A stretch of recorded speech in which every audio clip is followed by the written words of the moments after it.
Hello students. In the last video we have discussed about the Ogive curve. Ogive curve are mainly represented to two methods. One is more than Ogive and another one is less than Ogive. ಇಲ್ಲಿ ಕೇಳಿ ವಿದ್ಯಾರ್ಥಿಗಳೇ, ನಾವು ಹಿಂದಿನ ಒಂದು ವಿಡಿಯೋದೊಳಗೆ ಏನು ನೋಡಿದ್ದೀವಿ ಅಂತಂದ್ರೆ ಓಗಿವ್ ರೇಖೆ ಅಂದ್ರೆ ಏನು, ಓಗಿವ್ ರೇಖೆ ಅಥವಾ ಚೂಪು ಚಾವಣಿ ಅಥವಾ ಕಮಾನು ರೇಖೆ ಅಂತ ನಾವು ನೋಡ್ತಾ ಇದ್ದೀವಿ. ಅವುಗಳನ್ನು ನಾವು ಎರಡು ರೀತಿಯಲ್ಲಿ ನೋಡ್ತಾ ಇದ್ದೀವಿ. ಒಂದು ಮೋರ್ ದೆನ್ ಓಗಿವ್ ಅಂತಂದ್ರೆ ಏನು, ನಿರ್ದಿಷ್ಟತೆಗಿಂತ ಹೆಚ್ಚು. ಲೆಸ್ ದೆನ್ ಓಗಿವ್ ಅಂದ್ರೆ ಏನು, ನಿರ್ದಿಷ್ಟತೆಗಿಂತ ಕಡಿಮೆ ಅನ್ನುವಂಥದ್ದನ್ನ ನಾವು ನೋಡ್ತಾ ಇದ್ದೀವಿ. ಆ ಎರಡನ್ನ ಕಂಡುಹಿಡಿದುಕೊಳ್ಳುವ ಮುಖಾಂತರ ನಮ್ಗೆ ಏನ್ ಸಿಗ್ತಾ ಇತ್ತು ಅಂತಂದ್ರೆ ಮಧ್ಯಾಂಕವನ್ನ ಕಂಡುಹಿಡಿತಾ ಇದ್ದೀವಿ ಅಂತ ನಾವು ನೋಡ್ತೀವಿ. So in this video we are discussed about the one of the important diagram that is arithmetic line graph.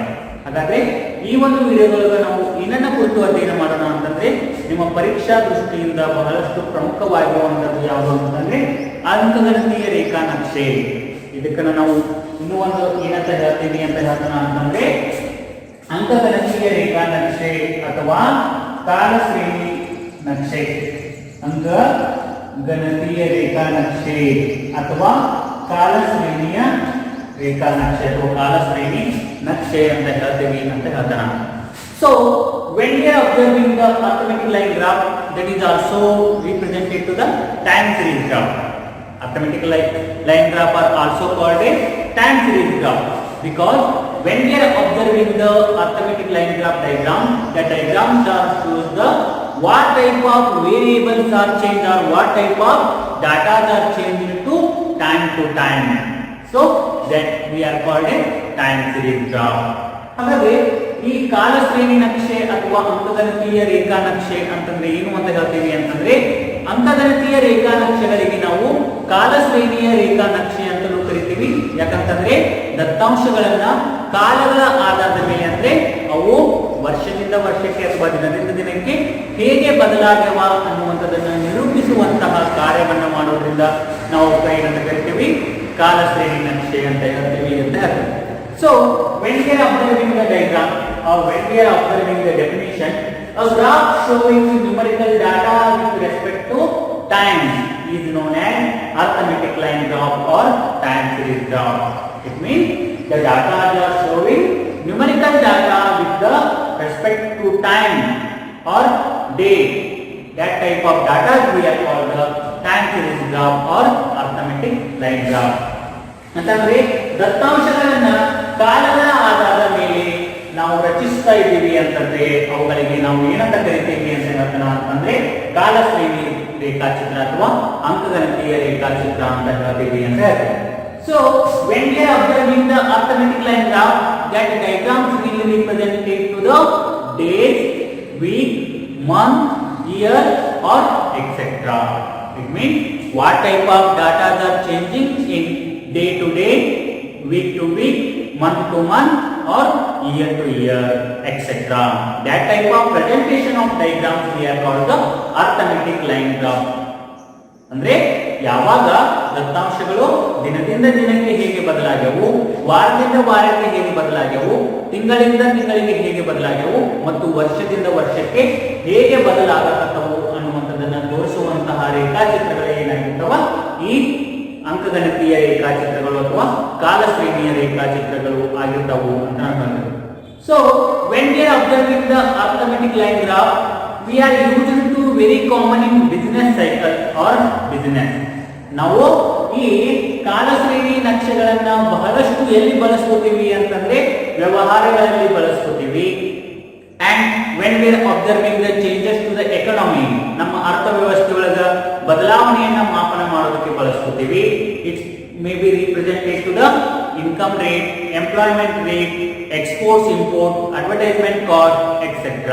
ಇವೆಲ್ಲವೂ ಎಲ್ಲೆಲ್ಲಿ ಬಳಸ್ಕೋತೀವಿ ಅಂತ ಹೇಳ್ತೀವಿ ಅಂತಂದ್ರೆ ನಮ್ಮ ಆರ್ಥಿಕತೆ ಒಳಗ ಬದಲಾಗತಕ್ಕಂತ ಉದ್ಯೋಗದ ಪ್ರಮಾಣ ಆಗಿರಬಹುದು, ಶಿಕ್ಷಣ ಪ್ರಮಾಣ ಆಗಿರಬಹುದು, ಆರೋಗ್ಯದ ಪ್ರಮಾಣ ಆಗಿರಬಹುದು, ಆಮದು ಮತ್ತು ರಫ್ತುಗಳ ಪ್ರಮಾಣ ಆಗಿರಬಹುದು, ಮುಂತಾದವುಗಳೆಲ್ಲ ನಾವು ಏನ್ ಮಾಡ್ತೀವಿ, ಈ ಅರ್ಥಮೆಟಿಕ್ ಲೈನ್ ಗ್ರಾಫ್ ಅನ್ನ ಬಳಸ್ಕೋತೀವಿ ಅಂತ ಹೇಳ್ತಾನ.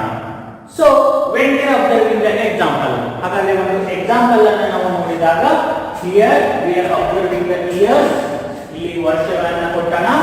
ಏನು ಅಥವಾ ಇಲ್ಲಿ ವರ್ಷಗಳು ಅಂತ ನಾವು ಹೇಳ್ತೀವಿ ಅಂತಂದ್ರೆ 19 to 81, 1984 to 85, 1990 to 91, 1994 to 95. ಅಂದ್ರೆ ಈ ವರ್ಷಗಳನ್ನ ಕೊಟ್ಟನ ಇಲ್ಲಿಂದ 1980 ರಿಂದ 95ರ ಅವಧಿ ಒಳಗೆ ಏನಾಗುತ್ತದೆ ಅಂತಂದ್ರೆ ಎಕ್ಸ್ಪೋರ್ಟ್ಸ್ ಆಮದುಗಳನ್ನ ರಫ್ತುಗಳನ್ನ ನಾವು ನೋಡ್ತೀವಿ. ಅಂದ್ರೆ ಎಷ್ಟು ರಫ್ತುಗಳು ಆಗುತ್ತವ, ಎಷ್ಟು ಆಮದು ಮಾಡಿಕೊಳ್ಳುತ್ತೀವಿ ಅನ್ನುವಂಥದ್ದನ್ನು ನಮಗೆ ಇಲ್ಲಿ ತೋರಿಸ್ತೈತಿ ಅಂತ ಹೇಳ್ತಾನೆ. So when we are observing the year of 1980 to 81, 67 quintals of 67 tons we are exporting the goods and services in our economy. In the year of 1984 to 85, 117, 90 to 91, 326, 94 to 95, 827. It means that is mainly representing the crores. Andre ಅದು crore ಒಳಗೆ ಹೇಳ್ತೀವಿ ಅಂತ ಹೇಳ್ತೀವಿ. And imports are mainly represented to in the year of 1980 to 81, 125, 84 to 85, 171, 90 to 91, 432, and 94 to 95, 900. We are observing the 900 crores of goods and services we are exporting in the year of 1994 to 1995. ಅಂತಂದ್ರೆ 1994-95ರ ಅವಧಿಯೊಳಗ 900 ಕೋಟಿಗಳಷ್ಟು ನಾವು ಏನು ಮಾಡ್ಕೊಳ್ಳುತ್ತೀವಿ, ಸರಕು ಮತ್ತು ಸೇವೆಗಳನ್ನ ಆಮದು ಮಾಡಿಕೊಳ್ಳುತ್ತೀವಿ ಅಂತ ಇಲ್ಲಿ ತೋರಿಸ್ತೀವಿ ಅಂತ ಹೇಳ್ತಾರೆ. ಹಾಗಾದ್ರೆ ಇದನ್ನ ನಾವು ಏನ್ ಮಾಡೋಣ, ಡಯಾಗ್ರಾಮೆಟಿಕಲಿ ರಿಪ್ರೆಸೆಂಟ್ ಮಾಡೋಣ. ಹಾಗಾದ್ರೆ ಡಯಾಗ್ರಾಮೆಟಿಕಲಿ ರಿಪ್ರೆಸೆಂಟ್ ಮಾಡಬೇಕಾಗಿತ್ತು ಅಂತಂದ್ರೆ here also we are representing through the help of OX and OY. ಇಲ್ಲಿ ಸಹ ನಾವು ಏನ್ ಮಾಡ್ತೀವಿ ಅಂತ ಹೇಳ್ತಾನ ಅಂತಂದ್ರೆ OX ಮತ್ತು OY ರೇಖೆಯ ಮುಖಾಂತರ ನಾವೇನ್ ಮಾಡ್ತೀವಿ, ರಿಪ್ರೆಸೆಂಟ್ ಮಾಡ್ತೀವಿ ಅಂತ ಹೇಳ್ತಾನ. Here this is mainly represented to the OX axis and this is mainly represented to the OY axis. So when we are observing the OY axis, we are representing through the help of imports and exports or exports and imports. ಹಾಗಾದ್ರೆ ನಾವಿಲ್ಲಿ OY ರೇಖೆಯ ಮುಖಾಂತರ ಏನನ್ನ represent ಮಾಡ್ತೀವಿ ಅಂತಂದ್ರೆ ಆಮದು ಮತ್ತು ರಫ್ತುಗಳ ಪ್ರಮಾಣಗಳನ್ನ represent ಮಾಡೋಣ. OY ಮುಖಾಂತರ ರಿಪ್ರೆಸೆಂಟ್ ಮಾಡೋಣ, ಎಕ್ಸ್ಪೋರ್ಟ್ಸ್ ಅಂಡ್ ಇಂಪೋರ್ಟ್ಸ್ ಆಮದು ಮತ್ತು ರಫ್ತುಗಳನ್ನು ರಿಪ್ರೆಸೆಂಟ್ ಮಾಡೋಣ. OY ರೇಖೆಯ ಮುಖಾಂತರ ಏನು ಮಾಡೋಣ, OX ರೇಖೆಯ ಮುಖಾಂತರ ಮೀನ್ಸ್ ಇಯರ್. ಹಾಗಾದ್ರೆ OX ಏನು ರಿಪ್ರೆಸೆಂಟ್ ಮಾಡ್ತೈತಿ, ಇಯರ್ ಅನ್ನ ರಿಪ್ರೆಸೆಂಟ್ ಮಾಡ್ತೈತಿ ಅಂತ ತಗೊಳ್ಳೋಣ. So here 1980 to 81, 1980 to 81, 1984 to 85, direct omitted, 1984 to 85, next 1990 to 91, 1990 to 91, and 1994 to 95, 1994 to 95. So in the OX axis we are representing the crores, means 100, 200, 300, 400, 500, 600, 700, 800, 900, 1000. 100, 200, 300, 400, 500, 600, 700, 800, 900, and 1000. Okay. So when we are observing the scale ಅನ್ನು represent ಮಾಡಿ ಇಲ್ಲಿ scale 1 centimeter is equal to 100 crore. 1 centimeter ಯಾವುದಕ್ಕೆ ಸಮ ಐತಿ, 100 crore ಗೆ ಸಮ ಐತಿ. OX mainly represented to year, OY mainly represented to exports and imports. ಅಂದ್ರೆ OX ರೇಖೆ ನನಗ ಏನನ್ನ ತೋರಿಸಿಕೊಡಾಕತ್ತಿ, ವರ್ಷವನ್ನ ತೋರಿಸಿಕೊಡಾಕತ್ತದ. ಇನ್ನ OY ತೋರಿಸಿಕೊಡಾಕತ್ತದ ಆಮದು ಮತ್ತು ರಫ್ತುಗಳ ಪ್ರಮಾಣವನ್ನ ತೋರಿಸಿಕೊಡಾಕತ್ತಿ ಅಂತ ಸರಿ. Okay, so here we are representing the exports. ಮೊದಲಿಗೆ ನಾವು ಎಕ್ಸ್ಪೋರ್ಟ್ಸ್ ಅನ್ನು ರಿಪ್ರೆಸೆಂಟ್ ಮಾಡ್ಕೊಂಡ್ಬಿಡೋಣ, ಆಮೇಲೆ ಇಂಪೋರ್ಟ್ಸ್ ಅನ್ನು ರಿಪ್ರೆಸೆಂಟ್ ಮಾಡ್ಕೊಳ್ಳೋಣ. In the year of 1980 to 1981 we are observing the 67 crores. 67 means 100 below the 100. Here we are representing the 67 crores. ಇಲ್ಲಿ ನಾನು ಏನಂತ ತಗೊಳ್ಳೋಣ 67 crores ಐತಿ ಅಂತ ತಗೊಳ್ಳೋಣ. And when we are observing the 1984 to 85, 117 means 100 and 117. Okay. And in the year of 1990 to 91, 326. In the year of 1980 to 81, 326. Here 300, 326. And when we are observing in the year of 1994 to 95, 827. 827 means here 800, 827. Okay. ಅಂದ್ರೆ ಇಲ್ಲಿಗೆ 800 ಆಗ್ತದ, ನಾವಿಲ್ಲಿ 827 ತಗೊಳ್ಳೋಣ. So when we are joining the both four points, ನಾನು 4 points ಗಳನ್ನ intersect ಮಾಡಿದಾಗ ಅಂದ್ರೆ ಅವುಗಳನ್ನ ಕೂಡಿಸಿದಾಗ ಏನಾಗ್ತದ, ನನಗ ಇದೊಂದು ಲೈನ್ ಸಿಗ್ತದೆ. Okay.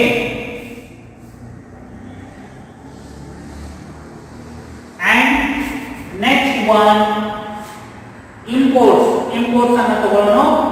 In the year of 1980 to 81, we are observing the 125 crore, 100 and 125. Okay. And next one is in the year of 1984 to 85, 171. 171 means here we are representing. And the next one is in the year of 1990 to 91, we are observing the 432. Here 400 and up to the 400 means here we are representing. And the next one is in the year of 1994 to 95, 900. In the year of 1994 to 95, 900 means here we are representing. Okay. And when we are joining, ಅದನ್ನ ನಾನು join ಮಾಡಿದಾಗ ನನಗೆ ಏನು ಸಿಗಾಗ್ತದ ಅಂತ ಹೇಳ್ತೀನಿ, imports. ಅಂದ್ರೆ ನಿಮಗೆ exports ಮತ್ತು ಇಂಪೋರ್ಟ್ಸ್ ಡಿಫರೆಂಟ್ ಆಗಿ ಕಾಣಲಿ ಅಂತ ನಾನು ಏನು ಮಾಡ್ತೀನಿ, ಈ ರೀತಿ ಜಾಯಿನ್ ಮಾಡ್ತೀನಿ. Okay. Here it is mainly represented to the exports and it is mainly represented to the imports. ಅಂದ್ರೆ ಈ ರೀತಿ ನನಗೆ ಏನು ತೋರಿಸುತ್ತದೆ, ರಫ್ತುಗಳ ಪ್ರಮಾಣವನ್ನು ತೋರಿಸಿದ್ರೆ ಇದು ಏನು ತೋರಿಸುತ್ತದೆ, ಆಮದುಗಳ ಪ್ರಮಾಣವನ್ನು ತೋರಿಸಕತ್ತೈತಿ. ಇಷ್ಟೇ ಗೊತ್ತಾಯ್ತಲ್ಲ. So when we are observing the time series of arithmetic line graph, it is mainly represented to what type of data's values are changed into year to year. ಹಾಗಾಗಿ ನನಗೆ ಇಲ್ಲಿ ಕಾಲ ಶ್ರೇಣಿಯ ರೇಖಾ ನಕ್ಷೆ ಅಥವಾ ಅಂಕಗಣಿತೀಯ ರೇಖಾ ನಕ್ಷೆಗಳು ಏನನ್ನ ತೋರಿಸಲಾಗ್ತವು ಅಂತಂದ್ರೆ, ದತ್ತಾಂಶಗಳು ದಿನದಿಂದ ದಿನಕ್ಕೆ ವರ್ಷದಿಂದ ವರ್ಷಕ್ಕೆ ಏನು ಬದಲಾವಣೆ ಆಗ್ಯಾವ ಅನ್ನುವಂಥದ್ದನ್ನ ತೋರಿಸಿಕೊಡ್ತೈತಿ. ಇದಿಷ್ಟು ಏನ್ ಮಾಡ್ಕೊಡಿ, ಡಯಾಗ್ರಾಮ್ ತಗೊಳ್ಳಿ. ನಿಮ್ಗೆ ಏನ್ ಮಾಡ್ತಾನೆ, ಇದನ್ನ 6 ಮಾರ್ಕ್ಸ್ ಗೆ it is compulsory for 6 marks ಕೊಟ್ಟು ಡಾಟಾದನ್ನ ಕೊಡ್ತಾನ. ಈಗ ನಿಮ್ಗೆ ಡಾಟಾ ಕೊಟ್ಟು ಏನ್ ಮಾಡ್ತಾನ, draw A arithmetic line graph ಅಂದ್ರೆ ಅಂಕಗಣಿತೀಯ ರೇಖಾನಕ್ಷೆ ಅಥವಾ ಕಾಲಶ್ರೇಣಿ ರೇಖಾನಕ್ಷೆಯನ್ನ ರಚಿಸ್ರಿ ಅಂತ ಕೇಳ್ತಾನ. ಸೊ ಇಲ್ಲೊಂದು ನಿಮ್ಗೆ ಎಕ್ಸಾಂಪಲ್ ಅನ್ನ ಕೊಡ್ತೀನಿ, ಅದನ್ನೊಂದು ಡ್ರಾ ಮಾಡಿ ನನಗೆ ಕಳಿಸಿ. ಇಲ್ಲಿ ಸೇಮ್ ಏನ್ ತಗೊಳ್ಳಿ, ಇಯರ್ 2010, 2011, 2012, 2013, 2014, 2015 and imports. ಮೊದಲಿಗೆ ನಾನು ಇಂಪೋರ್ಟ್ಸ್ ಅಂದ್ರೆ ಆಮದುಗಳನ್ನು ತಗೊಂಡಿನಿ. ಏನೈತಿದೆ, 4, 10, 8, 16, 18, 20 and exports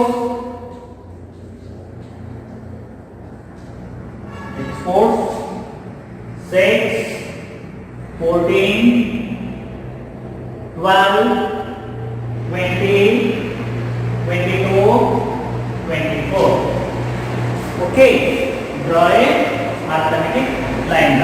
ಇದಕ್ಕೆ ಏನ್ ಮಾಡ್ರಿ, ಅಂಕಗಣಿತೀಯ ರೇಖಾನಕ್ಷೆಯನ್ನ ರಚಿಸ್ರಿ ಅಂತ ಹೇಳ್ತೀವಿ. Okay, in conclusion of the chapter,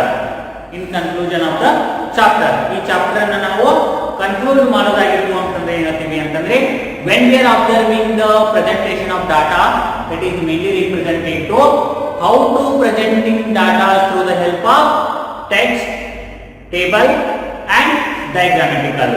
So when the data values are small, we are taking the textual representation. When we are observing the data are showing the rows and columns, that is called a tabular representation. And when we are observing the data are showing the graphs, pie charts, line graph, etc., that type of presentation we are called the diagrammatical presentation. ಅಂದ್ರೆ ಇಲ್ಲಿ ನಾವು ಈ ಪಾಠ ಸಂಪೂರ್ಣವಾಗಿ ನಮಗೆ ಏನನ್ನ ಕಲಿಸಿಕೊಡ್ತೈತಿ ಅಂತಂದ್ರೆ, ದತ್ತಾಂಶಗಳನ್ನ ಯಾವ ರೀತಿಯಾಗಿ ನಾವು ನಿರೂಪಿಸಬಹುದು ಅಂತಂದ್ರೆ, ವಾಕ್ಯಗಳ ರೂಪದಲ್ಲಿ ನಾವು ದತ್ತಾಂಶಗಳನ್ನ ನಿರೂಪಿಸಬಹುದು, ಕೋಷ್ಟಕದ ರೂಪದಲ್ಲಿ ಮತ್ತು ರೇಖಾಚಿತ್ರಗಳ ಮೂಲಕ. ಯಾವಾಗ ದತ್ತಾಂಶಗಳ ಪ್ರಮಾಣ ಕಡಿಮೆ ಆಗಿರ್ತಿಲ್ಲ ಆವಾಗ ನಾವೇನ್ ಮಾಡ್ಬೋದು, ವ್ಯಾಕ್ಯಗಳ ರೂಪದಲ್ಲಿ ರಚಿಸಬಹುದು. ಯಾವಾಗ ದತ್ತಾಂಶಗಳನ್ನ ಅಡ್ಡ ಸಾಲು ಮತ್ತು ಕಂಬ ಸಾಲುಗಳ ಮುಖಾಂತರ ನಿರೂಪಿಸ್ತಾ ಇದ್ದೀವಿ ಅಂತಂದ್ರೆ ಅದಕ್ಕೆ ನಾವೇನಂತ ಕರಿತೀವಿ, ಕೋಷ್ಟಕ ನಿರೂಪಣೆ ಅಂತ ಹೇಳ್ತಿದ್ದೀವಿ.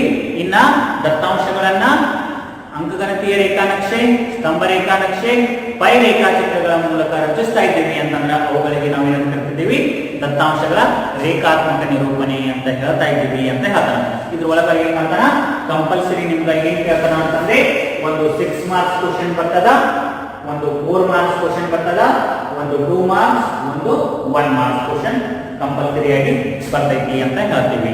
ಓಕೆ.